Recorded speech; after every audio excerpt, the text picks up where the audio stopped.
En este momento empieza la clasificación C, apto solo para adultos.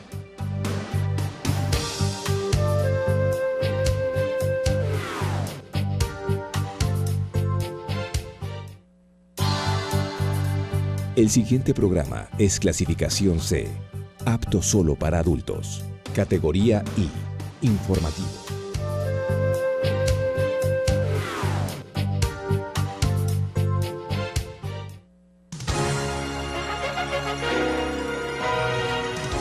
Televisión Manabita presenta TV Noticias al cierre.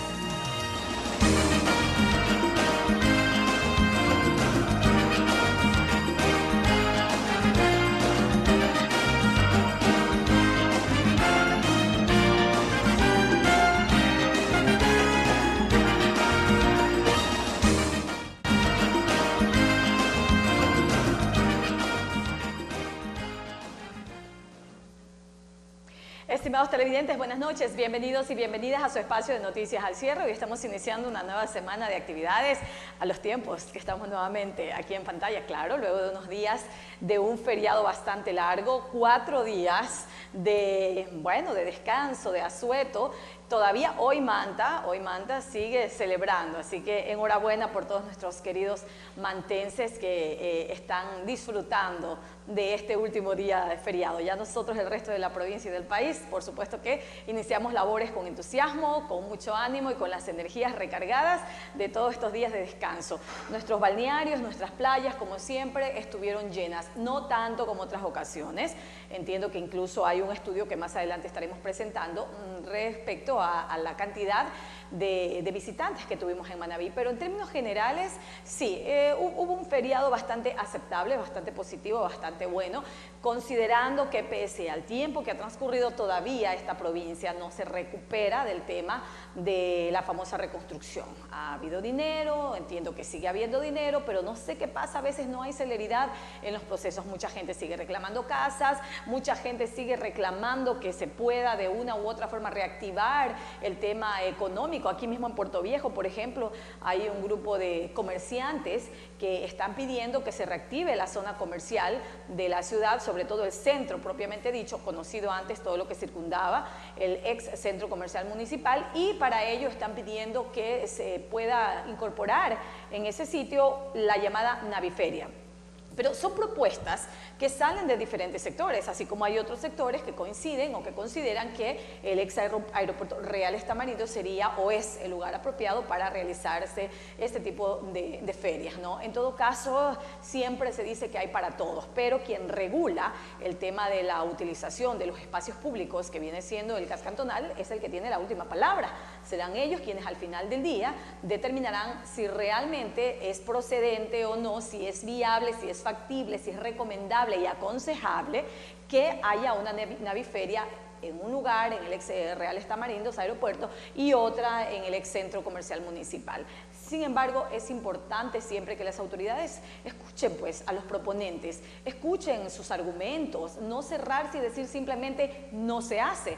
Y lo decimos porque sabemos, repito, que un número importante de comerciantes está queriendo que haya una feria paralela, una naviferia paralela en las instalaciones, o no instalaciones porque no hay nada, en las inmediaciones o alrededores del ex centro comercial municipal. Ellos consideran que sería bastante apropiado, puesto que de alguna manera reactivaría esa zona, por lo menos en estos días, ¿no? Recordemos que estamos a poco ya de las fiestas de Navidad y fin de año, y esto de una u otra manera hace que el comercio se mueva de manera positiva. Hoy, por ejemplo, era impresionante ver la cantidad de personas en todas las calles, y no eran horas picos como generalmente las conocemos, y había muchísima afluencia de personas en todos los sectores de Puerto Viejo, independientemente del tema burocrático, administrativo de las instituciones. El sector comercial disperso, ¿cómo se encuentra? Se encontraba abarrotado de gente ya haciendo compras, ya haciendo pedidos, ya haciendo planes acumulativos, etcétera,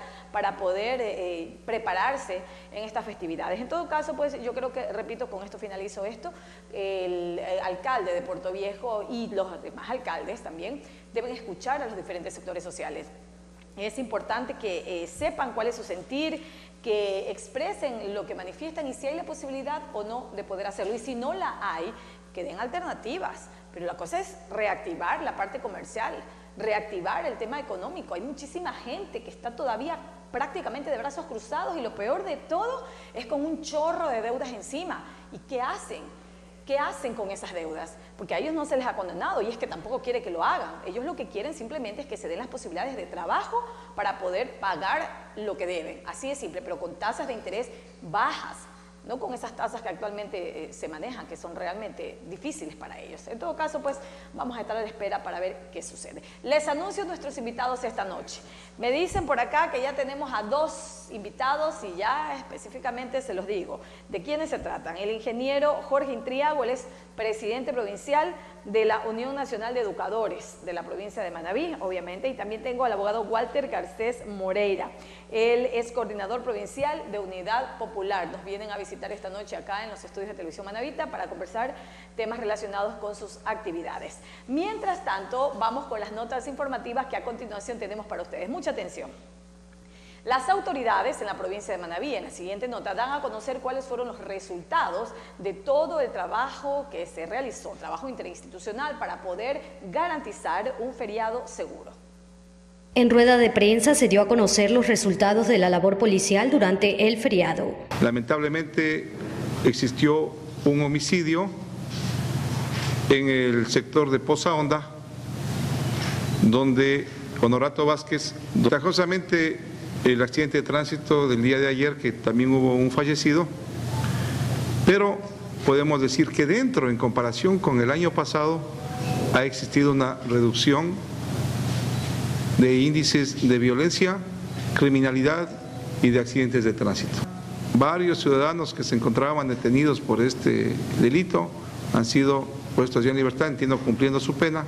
Los vehículos se procedió a retirar 95 vehículos, los vidrios polarizados y las citaciones respectivas por cuanto a la ley de tránsito, el COIF en sus artículos así lo establece. Según Luis Lara, comandante zonal de la Policía Nacional, se reportó el robo de 11 vehículos en Manabí, de los cuales 6 recuperaron de forma inmediata. Acotó que la policía continúa trabajando para localizar a estas organizaciones que se dedican al robo de vehículos. Importante que conozcan que a primeras horas se procedió a realizar sobrevuelos en el helicóptero de la Policía Nacional y se divisó ya los vehículos donde estaban guardados, escondidos. En su intervención, el gobernador de Manabí, Javier Santos, dijo que en la provincia se ha reportado una baja incidencia de delitos y muertes violentas en lo que va del año. De igual manera, acotó que existe preocupación en temas de suicidios y para esto trabajarán en campañas de prevención. Un feriado bueno para la provincia en virtud de que en contraste con los otros feriados y con los otros años hemos tenido una baja incidencia de delitos, muertes violentas, entre otros, y decir también que esta provincia y esta zona, sobre todo Manabí Santo Domingo, está rankeada en primer lugar en temas de reducción de delitos y muertes violentas. Informó Rosmery Toa, la Televisión Manabita. Les contamos también que el Ministerio de Turismo dio a conocer a los diferentes medios de comunicación cuáles son las cifras que se manejaron del reciente feriado de los fieles difuntos, el más largo del año en el país. Según datos proporcionados por la plataforma tecnológica, más de 500,000 de turistas se movilizaron en el Ecuador.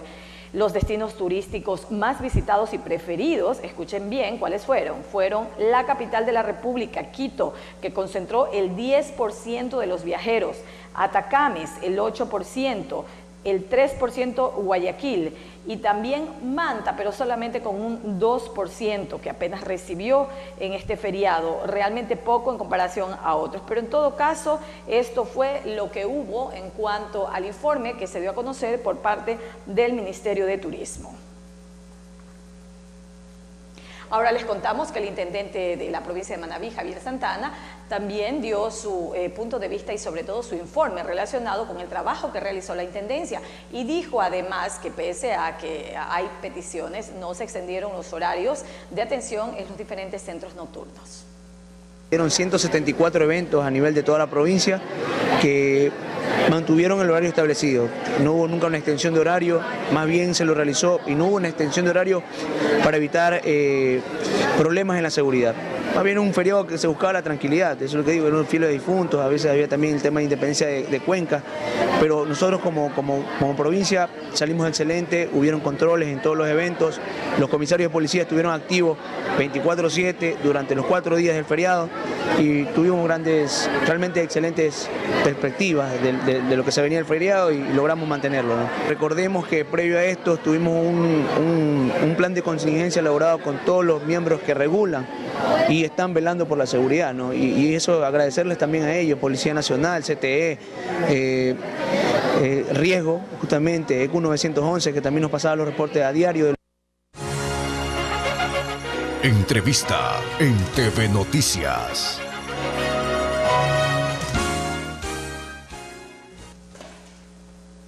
De regreso con ustedes, a continuación les voy a presentar y a dar la bienvenida al ingeniero Jorge Intriago. Él es el presidente provincial de la Unión Nacional de Educadores.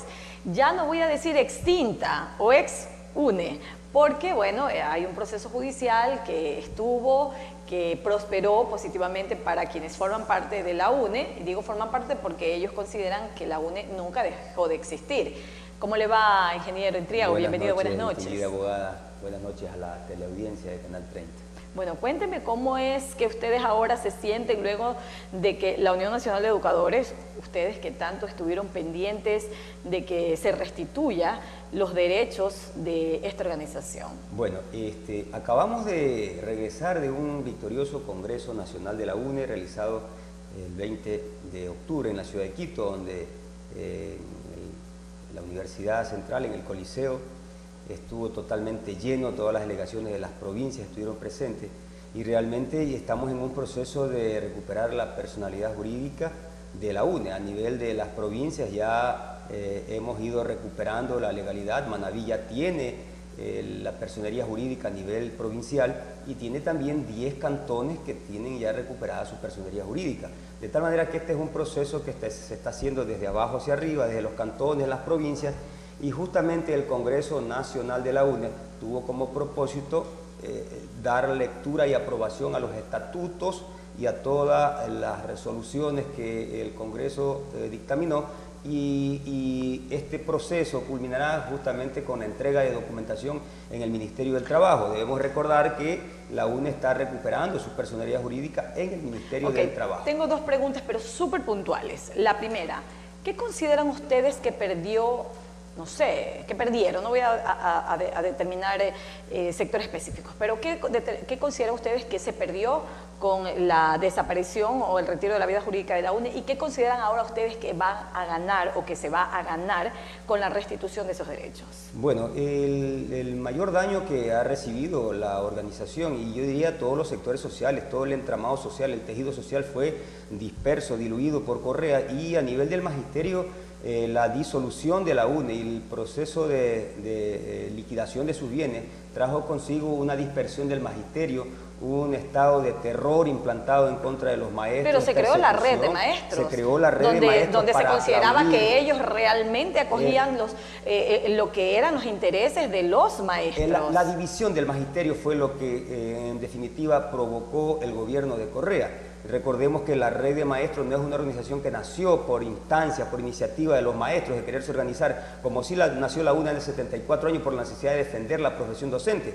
La red fue creada por el mismo gobierno. El mismo ministro Augusto Espinosa fue que en una reunión, un coliseo en Quito, les convocó para entregarles la personería jurídica. De tal manera que ellos nacen como una organización creada por la propia patronal y fueron creados por el gobierno para aplaudir las políticas de gobierno, para defender al gobierno, para acudir a la sabatina y empujar todo este proyecto educativo equivocado, errado que impulsó el gobierno de Correa y sus ministros, y justamente para cumplir la labor de división del magisterio, porque Correa tenía entendido que había que debilitar a la UNE, había que destruir a la UNE, porque supuestamente la UNE era quien impedía echar a andar toda esta política equivocada de educación. Bueno, una de las cosas que Correa siempre manifestaba era su desacuerdo con la paralización de actividades docentes que manifestaba la UNE, era quien promovía, quien de alguna manera instigaba a los estudiantes, a los maestros a salir a las calles, y según Correa eran utilizados para fines estrictamente de intereses particulares de ciertos miembros que estaban en la cúpula de la UNE. La UNE siempre defendió el derecho de los jóvenes, de los niños, a una educación pública y de calidad. Pero cuando se paralizaban... Nos opusimos a la privatización de la educación, nos opusimos a todo este proceso de globalización, de neoliberalismo en la educación, que pretendió privatizar todo. La UNE siempre estuvo defendiendo también los derechos de los maestros. Cuando los gobiernos nos obligaban a paralizar actividades por efectos de que no atendían nuestras demandas. Mire lo que ha pasado ahora. Correa, que buscó destruir la UNE para implementar ¿qué? Un congelamiento de los sueldos. El maestro no ha recibido un incremento de sueldos hace 7 años. El maestro ha quedado en la indefensión. Se crearon estas juntas de resolución de conflictos donde los maestros están siendo destituidos, no tienen ni siquiera una persona que represente a un gremio. ¿Y qué pasó con los ascensos de las categorías? Antes habían ascensos de categoría. ¿Qué pasó? ¿Ya no existe eso? ¿Qué es lo que hay ahora? Se puso en vigencia una nueva ley en el 2011 y esa ley prácticamente ha impedido que los maestros puedan tener un ascenso de categoría como lo teníamos antes. Lo teníamos por años de servicio, lo teníamos por títulos. ¿Y ahora? Ahora no hay. La recategorización docente es una quimera, una utopía. Ahora estamos planteando nosotros que el ministro de Educación cumpla con la equiparación salarial, que es algo que ya está establecido por el Ministerio del Trabajo. Ustedes con la recuperación de la vida jurídica de la UNE, aunque eso no opta de que cualquier organización de hecho o de derecho puedan presentar proyectos de ley, en este caso, pero ustedes ahora con esto de la restitución, ¿qué es lo que tienen en mente para que se restituyan aquellos derechos que consideran fueron vulnerados, otros dicen prebendas, que fueron vulnerados para el sector, sobre todo magisterial? Estamos planteando las reformas a la LOEI. La UNE presentó hace meses atrás y el asambleísta Raúl Tello acogió nuestras propuestas y las presentó en la asamblea. Es un proyecto de reformas que está calificado por el CAL. Sin embargo, ya hay también otros proyectos que están adelantándose, son cerca de 17 proyectos que están estudiándose y debatiéndose en la asamblea. Nosotros estamos planteando ahí nuestras propuestas. Por ejemplo, una de las más significativas que sea para ustedes. Planteamos un nuevo escalafón docente de 10 categorías que inicie con el sueldo de la primera categoría de $1.100. Esa es la categoría inicial. Luego que haya un incremento de $200 por categoría hasta llegar a la categoría décima.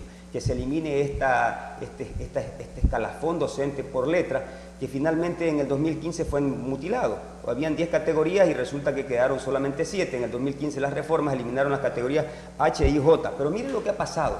El ministro de Educación anterior, Augusto Espinosa, y el actual, Fander Falconi, han violentado la norma. Siguen pagando a los maestros con categoría H y J, aun cuando ya no tienen el fundamento legal, porque esas categorías ya no existen en la ley. Han violentado la ley y nosotros estamos exigiendo que esos maestros sean reubicados en la categoría última del magisterio, que es la G, de tal manera que ahora, una vez que el ministro de Educación fue llamado a la Comisión de los Derechos de los Trabajadores de la Asamblea, la UNE pidió que la Comisión de los Derechos de los Trabajadores lo llame y el ministro tuvo que verse obligado a comparecer. Y por las denuncias que se hicieron, la contundencia de las denuncias, ha tenido que revisar algunas de estas cosas. Ahora ya está hablando de que va a ubicar a todos los maestros que están en categoría H y J, que los va a reubicar en la categoría G. Estamos planteando también que el ministro de Educación tiene que cumplir con la equiparación salarial. El Ministerio del Trabajo, que es la autoridad en materia de remuneraciones del sector público, estableció en el 2016 los acuerdos 152 y 156 que modifica las escalas salariales. El subsistema de clasificación de puestos del servicio civil fue modificado, fue reformado y todos los servidores públicos tenemos que pasar a unas nuevas escalas. Pero está en el proyecto de ley. Eso ya no tiene que hacerse nada más que cumplirse. El Ministerio del Trabajo es autoridad en materia de remuneraciones. Ya dispuso eso. El resto de instituciones del Estado lo han cumplido y el Ministerio de Educación no lo ha cumplido. Por lo tanto, estamos exigiendo que el Ministerio de Educación cumpla con una disposición que ya está establecida por el Ministerio del Trabajo. Se les felicita, digo, porque una organización siempre es bueno que hayan opciones, que hayan alternativas, pero ojalá que dentro de, dicen que de los errores a veces o de las situaciones negativas siempre se aprende. Ojalá que el aprendizaje que les quede a ustedes como UNE, una vez que están recuperando la vida jurídica de la misma, sea positiva en aras no solamente de los maestros, sino también de los alumnos, y que dentro de esas promesas o de esos compromisos que puedan ustedes hacer sea el no paralizar nunca más las clases como antes eran semanas tras semanas y los padres, por eso madres y padres de familia, no, vamos, aunque sea un esfuerzo a un particular, porque sabíamos que esos no paraban. Entonces ojalá que realmente eso sea uno de los compromisos, entre otros tantos que pueden tener ustedes hacia la sociedad. Bueno, es un derecho fundamental de los trabajadores ser atendidos en sus necesidades.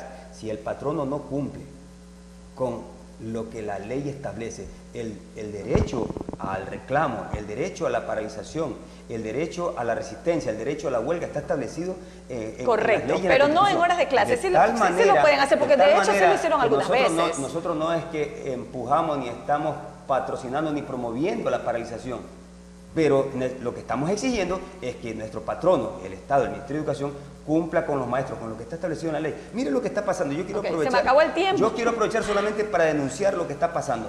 Planteamos que esa Junta de Resolución de Conflictos desaparezcan y en su lugar sean nominados miembros en esa Junta que sean por concurso de mérito, que haya la representación del representante de los gremios de la educación y de los maestros. Aquí tenemos el caso de un compañero presidente de la UNE de el Cantón Bolívar, con un sumario administrativo en la indefensión, simplemente porque él no se allana a las disposiciones de las autoridades educativas. Tenemos por aquí el caso de otro maestro. Son procesos que están judicializados, ¿no?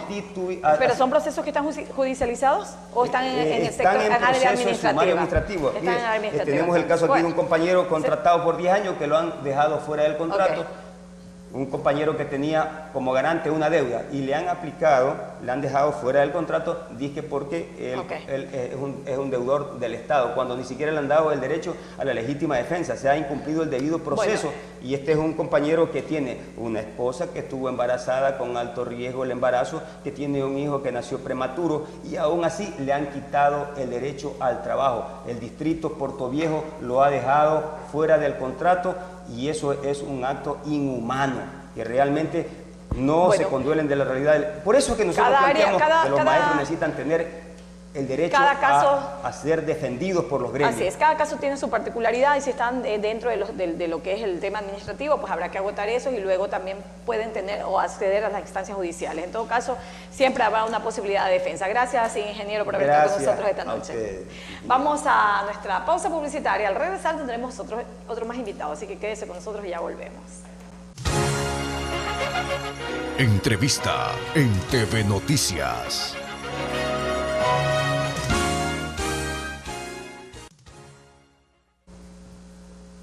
De regreso con ustedes, gracias a quienes se están enganchando a la señal de televisión Manavita. Nuestro siguiente invitado en Portoviejo se trata del abogado Walter Garcés. Él es la persona que está frente a la Coordinación Provincial de Unidad Popular. Nos acompaña esta noche.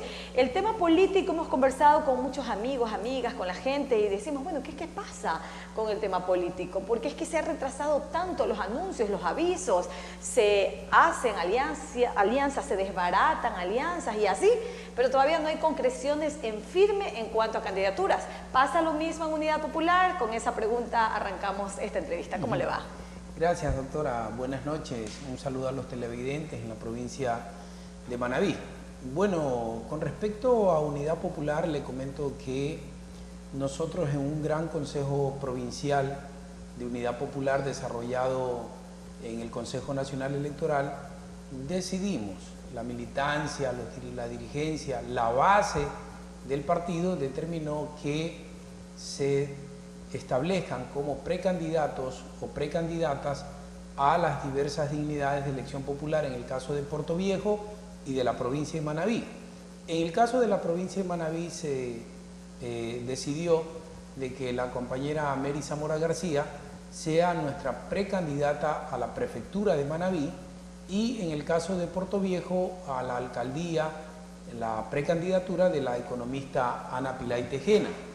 En ese sentido hemos venido en todo este proceso teniendo varios acercamientos con diversas organizaciones políticas, incluso en el hecho de lograr establecer una unidad, porque entendamos de que es una situación de precandidatura y que estos nombres que han sido planteados por Unidad Popular, tanto a la prefectura como a la alcaldía de Portoviejo, son nombres que están prestos para el debate, para la discusión, que no nos cerramos a esa posibilidad de que haya un acuerdo, que haya un entendimiento, que haya una unidad con otros sectores políticos de la provincia de Manabí. Perfecto. Eso en cuanto a una posibilidad de tal vez alguna alianza, es lo que le estoy entendiendo. Pero yo le quiero preguntar algo más. Con toda la consideración y respeto para las damas que usted acaba de nombrar, primero porque son mujeres, segundo porque son muy capaces, son muy valientes, pero pregunto yo, ¿no hay más personajes en Unidad Popular que siempre están Anita Pillay, Mary Zamora, Anita Pillay, Mary Zamora, y así, algunos personajes que son, que están solamente ellos en la palestra política de lo que antes era MPD, ahora es Unidad Popular? ¿No hay más? Yo le acababa de decir algo, de que son nombres que están prestos para ser discutidos, para ser debatidos, pero hay una situación adicional a esto. Yo creo que nadie duda de la capacidad y de la demostración de esa capacidad de la economista Ana Pillay cuando fue concejala de Puerto Viejo. Es decir, que esa capacidad... Pero como ella debe haber muchas otras mujeres capaces, hubo hombres capaces dentro de la Popular, ¿no? A eso es que me refiero. Son dos nombres que han sido planteados, que no está negada la posibilidad, como le decía, de unidad o de otros nombres que se incorporen para precandidato. ¿Quién puede dudar de la valía o de la valentía de la profesora Mary Zamora García? Es una mujer que en los últimos procesos electorales ha alcanzado una votación importantísima. Desgraciadamente la población, el electorado, en el distrito sur, donde ella participó como candidata asambleísta, no votó en plancha. Lo que le quiero señalar es que precisamente no es que no tengan un respaldo. Hay un respaldo de la población, del electorado. Insistimos en esta situación de que la gente no votó en plancha. Porque si la votación hubiese sido en plancha, hubiese sido distinta la historia para la provincia de Manabí en tener una auténtica representación en la Asamblea Nacional. Abogado, pero yo creo que sí me escuchó la pregunta cuando se la planteé. O sea, nadie está dudando de la capacidad de ellas. Me refiero simplemente si son las únicas cartas que tiene Unidad Popular. A eso me refiero, no que si son capaces o no lo son. Mire, no. O sea, si no hay Unidad Popular es una organización política, como yo le decía, abierta. Porque no son estos los únicos nombres. Hay otros nombres que se han barajado. ¿Quién es más? Hay nombres que, por ejemplo, han sido analizados al interior de nuestra organización política. En Puerto Viejo, ¿qué otro hombre o mujer? Por ejemplo, nosotros hemos pensado en su nombre, doctora. En su nombre. Pero estoy hablando yo de gente que pertenezca a Unidad Popular. Sí, pero hablamos de que esta es una organización política no cerrada, que solamente los militantes o los dirigentes de Unidad Popular pueden participar. Pero ustedes tienen militantes viejos, gente que siempre se prepara. Por supuesto, esto es un espacio abierto y como le decía, está planteado su nombre. Nosotros hemos planteado nombres y discutido nombres al interior de Unidad Popular, nombres como el de Wilter Barcia, nombres como el de Julio Espinosa, nombres como el de este señor Yandri, bueno, se me escapa el nombre, pero son nombres que están allí, que han sido planteados, que incluso nosotros como organización política le hemos ido a plantear esta posibilidad de que acepten una candidatura para el tema de Puerto Viejo.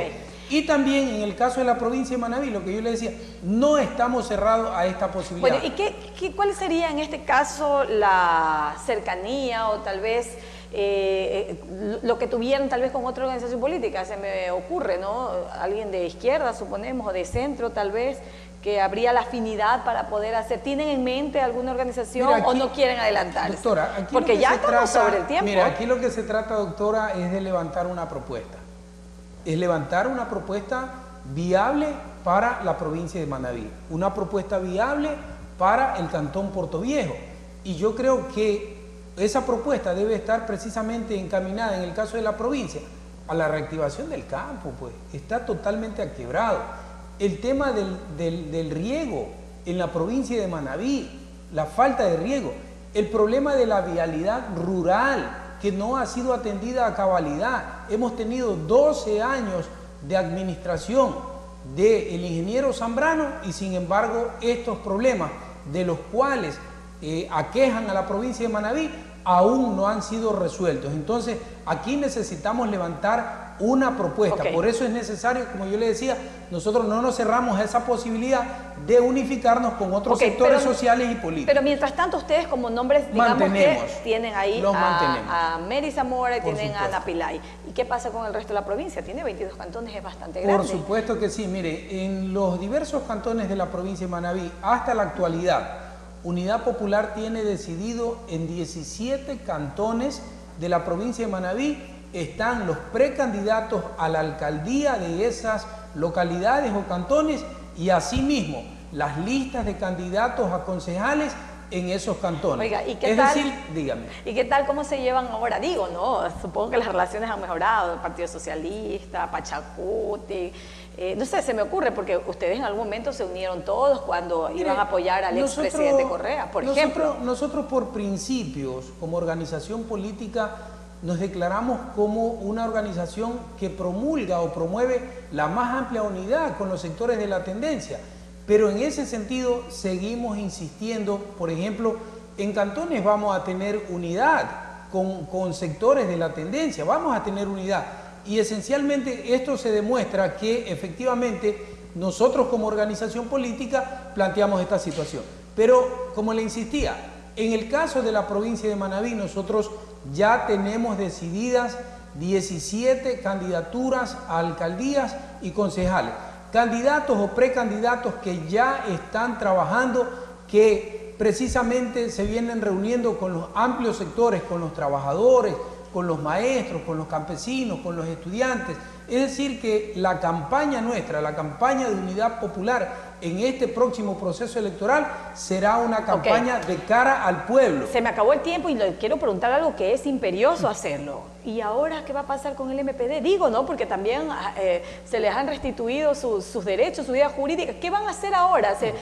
No entiendo allí. Oiga, ¿Cómo van a hacer? Doctora, le digo lo siguiente, que en realidad la razón no necesita de fuerza. Lo que siempre el MPD planteó de que era un abuso, un atropello a la ley y a la Constitución de parte de ese Consejo Nacional Electoral, que era un Consejo Nacional Electoral de bolsillo o al servicio de Correa, que le retiró la personería o lo ilegalizó al Movimiento Popular Democrático. Abogado, pero no es esa la pregunta, es que se me acabó el tiempo y se no se queda sin respuesta. En esa circunstancia, doctora, en esa circunstancia, lo que va a pasar con el Movimiento Popular Democrático, que ahora no va a poder inscribir candidaturas porque ya hay una convocatoria a elecciones.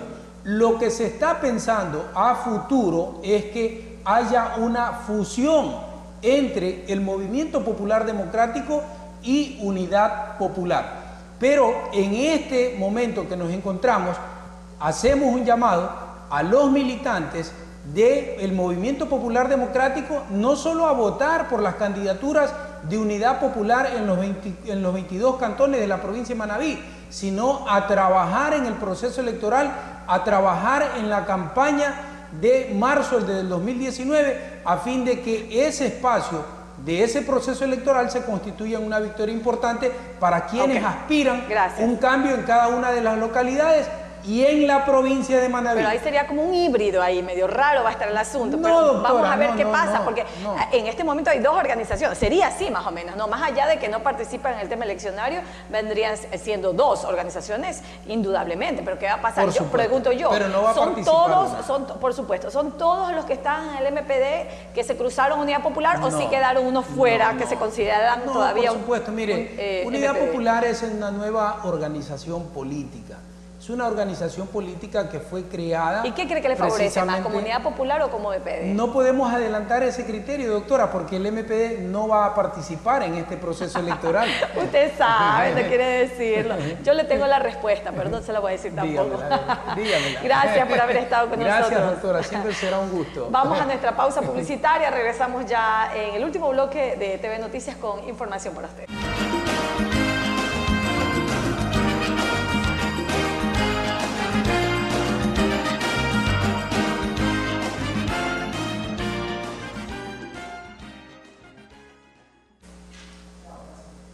Gracias por continuar con nosotros. Ahora les contamos algo que, bueno, ya saben, el presidente de la República, Lenín Moreno, no estuvo presente en las festividades de cantonización de Manta. Sin embargo, dio un saludo por estas festividades a este bello puerto. Las autoridades y querido pueblo de Manta, siempre es un gusto y un honor dirigirme a los habitantes de este bellísimo cantón considerado la Puerta del Pacífico. Felicitaciones, además, por sus 96 años de cantonización. El país entero festeja a esta tierra próspera, que es de gente luchadora, emprendedora y hospitalaria. Como siempre, nosotros lo celebramos con buenas noticias.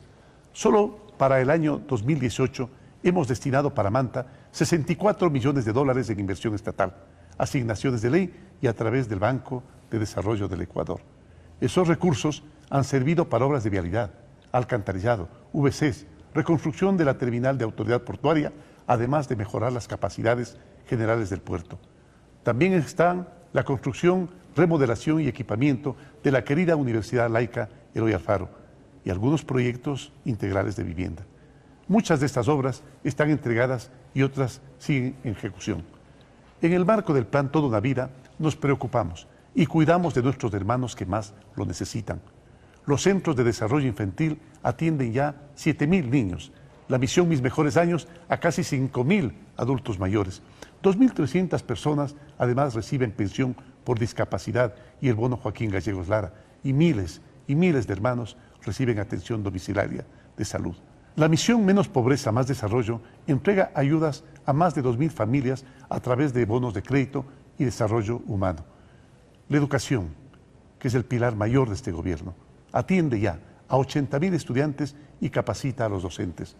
Manta es un puerto marítimo, pesquero y turístico al que llegan cruceros internacionales. Por eso necesita de recursos frescos para dinamizar e impulsar sus actividades. Hemos invertido alrededor de 44 millones de dólares para créditos productivos a través de la CFN y Ban Ecuador. Nunca duden que estamos pendientes de sus necesidades, queridos hermanos mantenses. De todos ustedes, siempre velaremos por su bienestar, igual que lo hacemos con todos los cantones de la patria. En esta fecha tan especial, disfruten sus fiestas con alegría y con mucho orgullo, con ese orgullo de sangre manabita. Mi abrazo a las autoridades del cantón y un abrazo especial al entrañable pueblo de Manta. Pronto los visitaré. ¡Que viva Manta! ¡Que viva Manta!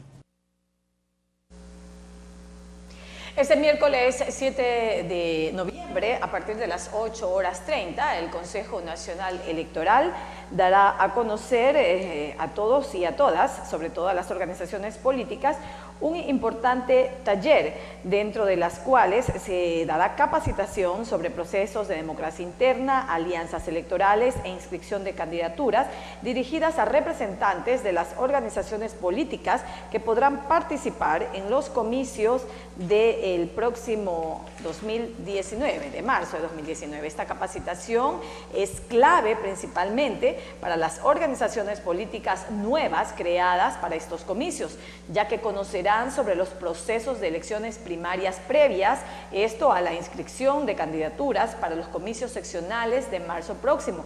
Precisamente el proceso de inscripción de organizaciones políticas para marzo iniciará este 12 de noviembre y su culminación será el 21 de diciembre. Información para ustedes a esta hora de la noche, cuando el reloj está marcando 22:54. El Ministerio de Agricultura y Ganadería, MAGAP, da a conocer en la siguiente nota las estrategias que está utilizando para mejorar el sector del agro, la producción. La falta de lluvia ha causado una afectación negativa en cultivos de ciclo corto en diferentes cantones de Manabí, donde las actividades agropecuarias serán sensibles a perderse y por ende esto genera una pérdida económica en los agricultores y ganaderos. De la sequía en Manabí tenemos la afectación en lo que es ganadería. ¿Por qué? Porque nuestros agricultores prácticamente siembran en la época invernal. La ganadería sufre sus afectaciones por la falta de pasto a estas alturas del año. Bajo este contexto, el Ministerio de Agricultura y Ganadería analiza varias estrategias por el tema de la sequía en la provincia. Hemos realizado en diferentes cantones construcciones de albarrada en la medida de nuestras posibilidades.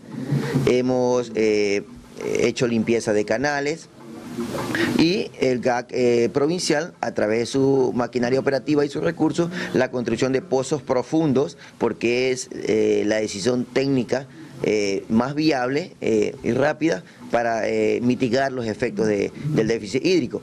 Según Sandro Vera, director distrital del Ministerio de Agricultura y Ganadería, dice que al ser Chone un cantón altamente ganadero, este sector se ha visto más afectado. Se ha hecho una articulación perfecta con la FAO, a través de ello y con recursos de ambas instituciones, se están implementando sistemas de riego en Convento y en Flavio Alfaro, Convento de Chone y en Flavio Alfaro, para que nuestros ganaderos puedan mantener el forraje necesario como alimentación. La construcción de pozos profundos es otra de las opciones que se les brinda a los agricultores para el riego de sus cultivos. Creemos que cuando la fuente hídrica, en este caso los ríos, comienza a perder su caudal en una manera considerable, la vía técnica inmediata es la construcción de pozos profundos. Para ello el Consejo Provincial tiene los recursos y la maquinaria por competencia. Nosotros tenemos la implementación de riego parcelario, que se hace viable después de un estudio técnico, pero previamente si tenemos o no una fuente hídrica. Informó Rosmery Toa, la televisión Manavita.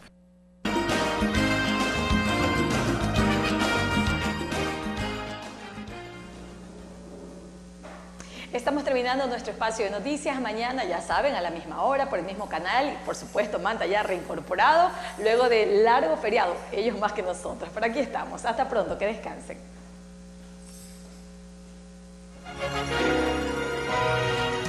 Televisión Manavita presentó TV Noticias al cierre.